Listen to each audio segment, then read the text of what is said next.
Hey guys, this is Navinat on No Limit Hold'em with our pre-game warm-up session. By popular demand, I've been asked by more than a couple people to put this out. I guess I just have a tendency to be a little bit less results-oriented and more mindful than a lot of people, and it didn't come that way naturally. So I kind of tried to think about the things that help me and put them together in a little video that I think would be good for you to watch, and maybe even pause it and possibly even take notes, or at least read everything. But of course, I want to go through this pretty quickly. So maybe the first time you watch this, you should take notes, pause it at spots, and then watch it before you go play. And I think it'll help you to avoid tilt and just kind of feel better about your game. Spend more time in your A game and less time playing your C or D game, and hopefully a lot less time in tilt. So let's do a little explanation of the things that help me not go on tilt, the things that I feel like were important, and then you can kind of reference this when necessary. And I think it's also a good idea at least a couple of times or every once in a while to go back after your session and revisit this and see how you did with the thing. So we're going to assume from this point forward that you are watching this because you're about to go play poker. So you need a game plan, and the best way to determine a game plan is not while you're at the table. You need to do work off the table. Know what your strategy is. You should know what your open ranges are. When you get to a certain spot, say it folds to you in cutoff, you shouldn't have a whole lot of thinking to do. You should just know that this either is or is not a hand that I open from the cutoff. And of course there should be strategic adjustments that you make to exploit certain types of opponents, and that's fine. We should do that, but we should do that as part of our off-table strategy. So if you don't have a strategy that you know that you're going to play, then you need to do that. Either you're a beginner or you're not doing it right. So if you don't have a kind of a developed strategy, know what your open raises are, know what your 3-bet ranges are going to look like, and what types of hands you're going to continue with against open raises, and what hands you're going to over limp, and what hands you might ISO raise, then let's figure that out first. That's our next step. But this employer to employee relationship, this is a big deal. I learned this by reading something that Mike Carroll wrote years and years ago. And the idea is that when you're off the table, you're the employer, and it's your job to do things like develop a strategy, construct ranges, come up with the adjustments that you're going to make, when and why you're going to make them, and set schedules. As the employee, that's your only job, is to employ the strategy that the employee created. So you do not have permission to change your strategy while you're at the table. So today, while you're playing, you're going to stick with your game plan. And if at any point you feel like you've had some sort of strategy changing epiphany and you want to change some things, you need to do that off table. So you're going to just end the session, you're going to leave, you're going to think about it a little bit more, then you're going to go back in, and if you want to keep that adjustment, keep it, and if you want to scrap it, or just don't do it and stay in the game, but don't change your strategy. This is going to stop certain types of tilt from creeping in, because at some point you've got to give yourself permission to go on tilt, and it's easy to justify that if you don't have this kind of stuff figured out pre-game. Moving on, one of the biggest, I think the biggest things that cause otherwise would-be winning players to go on tilt and lose, or to lose because of bad bankroll decisions, is so many people have a stop win, not a stop loss. Now, I think that you could have some arguments for having a stop loss, and if that's what you want to do, if you feel like you aren't able to play that well beyond a certain losing point, then by all means set a stop loss.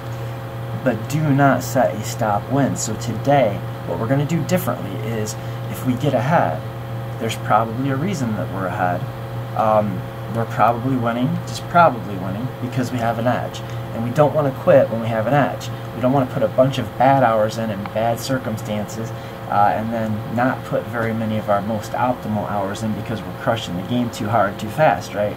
The dumbest question a poker player's ever been asked is, why didn't you quit while you're ahead? The answer is because I was ahead, right? So let's not quit while we're ahead. Let's not manufacture winning streaks. And today, let's have a productive session. And that can mean different things to different people, but what it should not mean is it shouldn't mean to book a win or to make X dollars or to make everybody think you're smart. None of that. Instead, and this is one of the things I think you should know that you're going to reflect on before the game, during the game, and after the game or after the session. These things. So you're going to hold yourself accountable because you're going to come back and you're going to watch this, or you're going to write this stuff down, and you're going to revisit this when you're done playing and see how you did with it. These questions: did I stick to the game plan, or is the boss, the employer, going to be mad? Did I stay focused and attentive? Did I pay attention? Did I think through every single decision point, or was I just kind of going on autopilot? And did I do anything stupid? And especially, did I do anything that was stupid that I knew was stupid while I was doing it? And if so, what did I do after? And the answer should be quit your session. That should be the end of it. That's one of my rules. And if you want to get a little bit more in-depth look at any of this stuff, I think you'll find it under Navinad's Poker Edicts in my, on the YouTube channel. And did I feel any tilt markers? Like, we all have these things that will put us on tilt. I can't tell you what yours are, but you should know, and if you don't know, you should figure them out. Did any of that start to happen, and if so, how did you react? What did you do? Did you get a fresh breath of fresh air, or go for a little walk, or did you go on full-blown monkey tilt? And one of the other things that I think a lot of people neglect is, did I get something out of this session? So today, if we're working on a certain thing, or we're trying to improve on an aspect of our game, then let's have that in mind when we go to play, and think of it throughout the game. And when we come back, let's figure out, did we get maybe just a little bit better at poker today? That's a big thing. We've got to improve.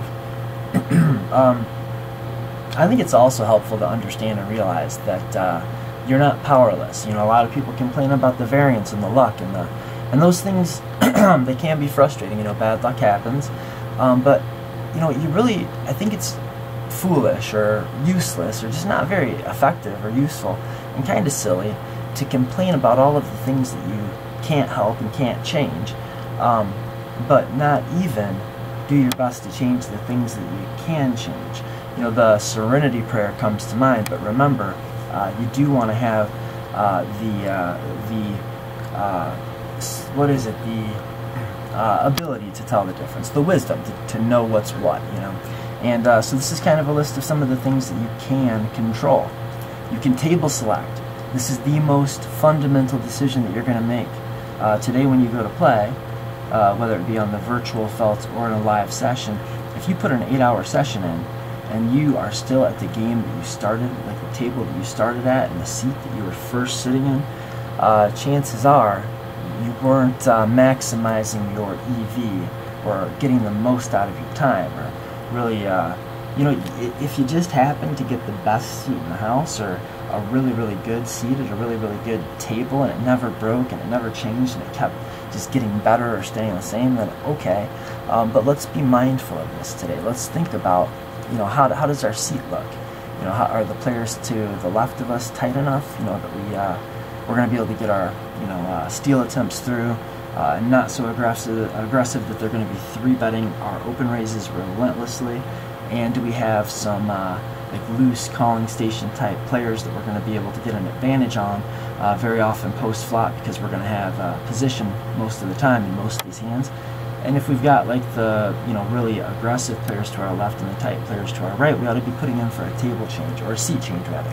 Maybe both, or maybe one or the other. And then ask yourself, when you're trying to figure out if you should stay at this table and in this seat, what is your edge? Chances are, if you can't figure out some things that you're doing better than your opponents, you might not even have an edge. And that might be a good time to change the table, or change the seat, or go home and study. So today we're going to be mindful of all those things, and we're going to keep it to ourselves. Yeah, it's fun sometimes to brag, and it's fun to show bluffs and let somebody know that you really owned them. And if you like to just have fun at the poker tables, that's fine. But I'm going to guess if you're watching this video, you're serious about winning money. And those things cost money. So let's not spend money on that today. Let's always be playing poker. You know, if we're talking to the person to the left of us or the lady across the table, there's a treasure trove of information that's available there. And if you're talking and you're not trying to get a grip on how this person thinks, what their personality is like, and trying to, like, you know, figure out who they are as a person, which will help you figure out who they might be as a player, then, you know, it's kind of like you're just wasting time. So let's really be in it today. Let's go to this session with a positive mental attitude, but let's also be thinking, and let's plan on doing some work today. The other end of this all is let's really pay attention to every spot that we're in strategically. No, not just from a mindset perspective. I mean, that too. Let's not get too attached to the results. You know, let's not worry so much about what happens in this session. I mean, really, it's all one big long session, and you know, chances are you don't remember if you had a winning session or a losing session this day last year, and it won't be long before you don't remember if you won or lost money in this day, this session, right here, right now. But the things that you're doing, the habits that you're building, the insights that you're coming up with, those can last a lifetime. So let's do that today. Let's really think about every single decision point. We're going to play poker today, one decision point at a time. We're going to play spots, not hands. You know, you don't want to just look down at King Jack offsuit and say, hey, I like King Jack offsuit, so I'm going to play this, and then like justify some way to play it, regardless of what the action is. Let's consider that we are going to need some kind of an edge to make money, and figure out if we have an edge, not just at this table, but in this situation. You know, based on where the weak players are, based on where the strong players are, based on our position relative to the button. Let's think about these things, because we're going to need some kind of an edge if we go post-flop to make money, and there's really only a few edges that you can have going to the flop. You can have a positional advantage, you can have card advantage, or you can have a skill advantage. If you don't have one of those three things going for you, then you're not going to win. So let's think about which one of those things we have, or which ones of those things we might have in any given spot. And you know, it doesn't necessarily mean that you have to have the best hand, but you should have the most appropriate range for the situation. Really be mindful of that. You know, is this a situation where I've got some fold equity and I can make a steal attempt, and if so, what's going to happen post-flop? If I do happen to get called, am I going to have good fold equity against a player post-flop that's going to play pretty much fit or fold, in which case maybe if somebody opens, I can 3-bet because I've got some pre-flop fold equity, and he's going to check fold flop a lot. And if a bunch of players or a single player limps over to me, should I be going for the ISO raise, or should I be going for the over limp? If we know we've got a playable hand we're going to want to continue with, let's just look at this hand and see how it performs. Like, what does my hand do well, and what do my opponents do bad? You know, like, what kind of mistakes do my opponents tend to make, and how does my hand that I have right now make money against that sort of opponent mistake propensities? You know, and if we're facing an open raise, can we 3-bet for value? And if so, does that make sense to do? If not, can we get this through as a bluff, or like I said, not just pre-flop, but also will we have fold equity post-flop? And if not, can I call? And if you know, if you're thinking about pre-flop, what hands that are better than yours might fold to a raise, and you really can't come up with many. And if you're thinking like, well, what hands are worse than mine that will call if I raise and can't come up with many, then you've probably got a slam dunk call, right? Because your hand splits the gap. So let's not 3-bet hands today that split the gap. Let's not waste our whatever part of our range we have. Let's not waste the value of our hand. Let's play efficiently. So like over limping, you know, maybe it makes sense to do that. Maybe it makes sense to ISO raise. As a general rule of thumb, I say I want to look at the D to D ratio, the ratio between the hands that would limp and call my raise that dominate me, or that I have dominated. That's the D to D ratio. That's a D to DR. We just came up with a new phrase today. I just coined that. What do you think? D to D, R. And fold equity, pre-flop and post-flop. And remember that there is and if you don't know this, then maybe this is a good chance to realize it, and if this is the 8th time you listen to it, you could always use a reminder.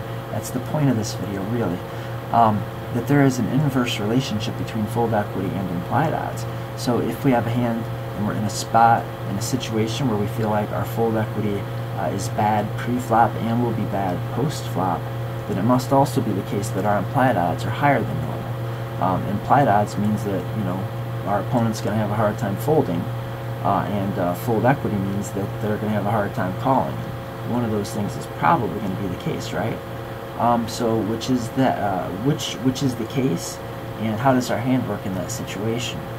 Again, we're thinking today, we're going to be thinking about spots, overall situations, not just our 2 cards.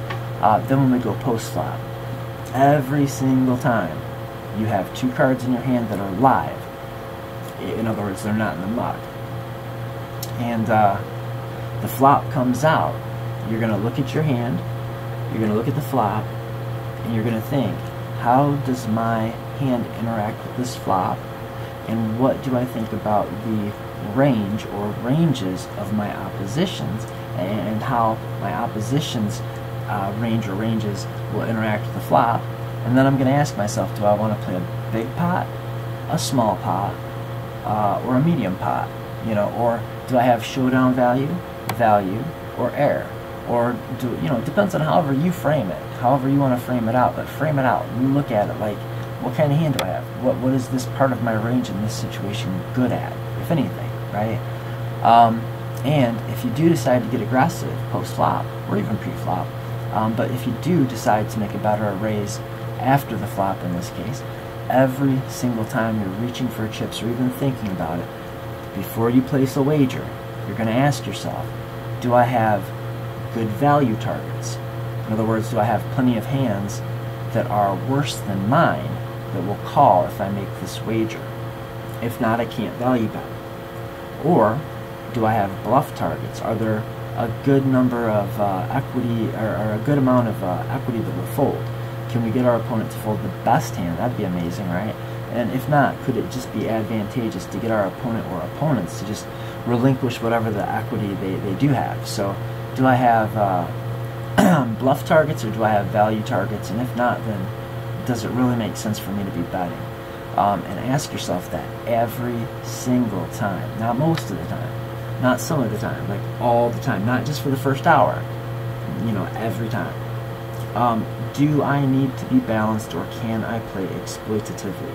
I ask myself that nonstop. And if I really feel like I'm in a spot where I need to be balanced, then I try to balance my range. And if I don't, then I ask myself, why? Why don't I have to be balanced? And based on the answer to that question, I adjust my strategy, right? But remember, we already have this worked out. If we don't have it worked out, if we don't already have a strategy, we're not going to start changing things while we're playing. We're not doing that today. Today, you know what your game is. Today, you're going to play your game. And if your game works, you're going to make money. And if it doesn't work, after the session, you're going to try to figure out why. And if it's bad luck, no big deal. However, if there's a hole, if there's a problem, if you figured out that you were doing something wrong, we're going to change that, or we're going to ask somebody about it. We're going to get some help. We're going to do some reading, or whatever. But we're not going to figure this out while we're playing today. We're not doing that today. Today we're going to play our game, and if it works, we're going to make money. And if it doesn't, we're going to ride it out until we feel like we don't have an edge anymore, or until we feel like leaving. And we're going to go home, and we're going to figure out how to adjust our strategy or what the next step is. But again, we're not going to do that in-game today. No way. And anytime post-flop you're pondering a call, somebody's made an aggressive action, they've better raised, we're going to ask ourselves every single time, how often is this a bluff? What hands does this opponent wrap? And can I beat whatever hand or hands he's representing? And that's got to be the process, right? If you can beat the hands that he's repping, You know, if you can beat some of his value bets, then you should probably be calling. I mean, that means if you can beat some of his value bets, then you can beat all of his bluffs, and you're getting some kind of a price, because there's already money in the pot when he bets, right? So if we can beat some of his value hands, we're probably going to call. Or, I mean, it's possible that he's only got, you know, a value, he doesn't have a bluffing range. And if that's the case, then we've got to beat the right percent of hands in his value range. So that's what I mean by it. We're going to ask, can this be a bluff? Like, is this player even capable of bluffing? And if he's not capable of bluffing, and we're bluff catching, that's an awful lot like setting money on fire. So what did money ever do to us? You know, money never beat me up when I was a little kid or anything like that. So I don't hate money, so I'm not going to set it on fire today. And I think you should say that. You should say that right now. Repeat after me. I don't hate money. Money never did anything bad to me, so I'm not going to set it on fire today. And yeah, when we're pondering a call, how often is this a bluff, if ever? What's he rep? And can I beat what he reps? Or she? Now here we go. Here's the deal. We're going to be mindful today. We're going to zone out. We're going to try to stay in the moment. Whatever your thing is, I get into like Zen, mindfulness and stuff, and we can talk about that.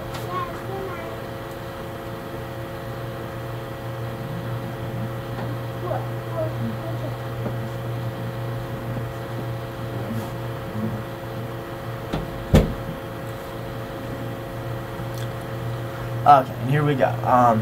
So I don't know what your thing is, like what you're into, if it's like meditation, prayer, you know, whatever. I kind of like doing the Zen mindfulness type meditation, but we're not gonna go into that too much today. But whatever your thing is, you know, clear your mind, go through your ritual, get in the right frame of mind, try to be in the moment, try to be mindful, try to be relaxed, try to be confident, try to be in it. You know, we're gonna play as good as we can today. We're not going to be super attached to the results of any one hand. We're not even going to be super attached to the results of any one session. And here we go. Repeat after me. It's all one big session. I don't get paid to win pots. I get paid to make better decisions than they make. In order to do that, I'll need an edge. If I don't know what my edge is, I'll go someplace where I do know my edge. I don't remember my results from a year ago, and I will soon forget the results from today. Because one session doesn't matter in the long run, I will not attach, I will not resist. I will play the game I believe in, and if it needs work, I'll work on it, but not while I play. The results of this session are already fixed and will be as they will be. There's nothing I can do to change it, and there's no one to change it. I will be stoic in defeat. I'll be humble in victory. That's the deal. Repeat that. Maybe read through it a couple times, work it into your memory. And if you really want to go that extra mile and get kind of crazy today, then repeat after me now. This is like the I wish I knew the name of those Dragon Ball Z things. Their super form or whatever. That's what we're going to do here. Alright. We're going deep on this one. I am the perfect warrior. Cold and ruthless. Uninhibited by foolish emotion. You chose to play, and that was a mistake. A reminder to my opponents. You can leave at any time. No one is forcing you to give me your stacks. If you're going to stay, tell your family I said that I was sorry for ruining their Christmas. And until next time, guys, Navanad on No Limit Hold'em. Good quote. Luck. End quote.